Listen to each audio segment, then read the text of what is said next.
Endi menga aytinglar, boy bo'lish uchun nima qilish kerak? Shu sabab qaysi? Ishlash kerak. Ishlash kerak, ishlash kerak. Hammalar boymisizlar? Hammalar ishlayapsizlar. Hammalar boymisizlar? Yo'q. Yema, ichma, bo'l baxil. Boy bo'lmasang men kafir. Bekallarni 5 tasini aytibsiz. Agar insonni qilgan sababi albatta natijani olib keladigan bo'lsa, hammamiz ishlayapmiz, birodarlar. Demak, sizni boy qiladigan nima ekan? Allohning xohishi.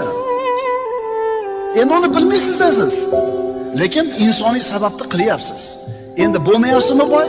Demak, Alloh xolamagan ekan deydi. Demak, Alloh xohish ekanda rozi bo'ling. Mana shu rozi bo'lishi sizni boyligingiz.